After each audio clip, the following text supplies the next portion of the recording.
Well, concerns from some are mounting over President Trump's decision to withdraw American troops from Syria. You know, the U.S. presence in the war-torn country has served as an obstacle to Iranian presence. But they have focused on his country's expansion in Syria and other parts of the Middle East.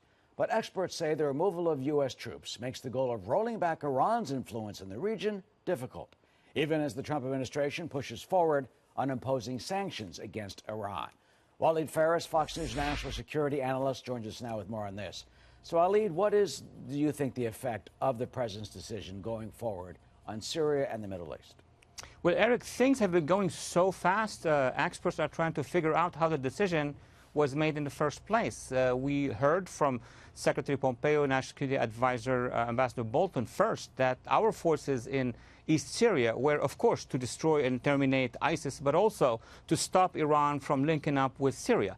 Then the president came up with a decision to withdraw based on the idea that the Turkish army can terminate ISIS. But the question that many experts are raising right now, okay, the Turks may be able to destroy ISIS, but what is the price? What would the Turkish position be with regard to the Kurds, our allies? What would Turkey's position be with regard to Iran? These are unanswered questions so far. Are there any assurances for the safety of the Kurds? I mean, they were already, according to reports, trying to turn to Assad for protection. Do you think there could be a war with Turkey going after the Kurds? Examining the strategic intentions of the players, specifically Turkey, you know, the Erdogan government has been very clear. He wants to disarm and dismantle the YPD, or the Syria Democratic Forces, which were our allies against ISIS. That would mean a war, because these Kurdish forces with Arab Sunni and with other Christian militias with them have about 65,000 troops. And the Turkish advancing forces will be about 100 to 20,000. So that would be a war that we need absolutely to avoid. And what would happen if that were to come to pass? If there is a clash between the Turks and the Kurds, then the Kurds will allow the Syrian army to move forward to the borders. And eastern Syria, at the end of the day, I don't think Turkey and Iran will fight against each other. They will divide eastern Syria as Poland was divided. You know, President Trump has come under a lot of criticism for this decision. Lindsey Graham calling it a disaster in the making. Others say, though, that, look, you had 2,000 special operations forces there. Were they enough, or they were not really enough to be able to blunt the advance of Iran, the advances of Russia, and, of course, to try to certainly not fight against Assad's regime? That the president's decision was really a bow to reality. How do you see it? Look, there could have been many scenarios. What the president really wanted is to withdraw, pull out American forces. But before pulling out, we need to make sure that those who replace us are our allies. So another alternative scenario should have been our forces stay, maybe even with a surge. I would have recommended until Arab forces, European forces, or a serious strategic training of the Kurdish forces would be available. Then we could withdraw and the wall will be intact between Iran and Syria. That would have been another alternative.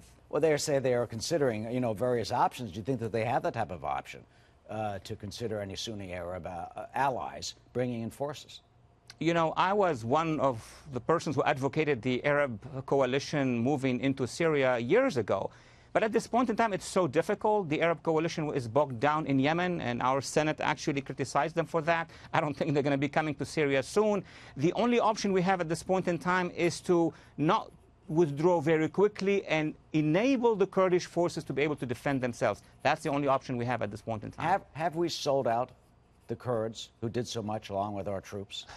Eric, I hope not, because if we do it, not only we would lose eastern Syria, we'll have Iran connecting with the Assad regime, but many allies in the region will be very hesitant to work with us in the future. I don't think there is an intention in the White House to let go of the Kurds, but we need to see action to make sure that this is not happening. John Bolton has been very strong, as you know, through years in his rhetoric and his proposing actions dealing with Iran. He's going to Israel this week. How can he mollify Prime Minister Benjamin Netanyahu and reassure Israel? And what is he going to say when he has these meetings in terms of American policy going forward? I'm not sure what is he going to say about our decision to withdraw from East Syria, because here in Washington, we really don't know how did it happen and what will be the alternative. But we understand that the president is determined to withdraw those forces. With regard to Israel, it's a different story.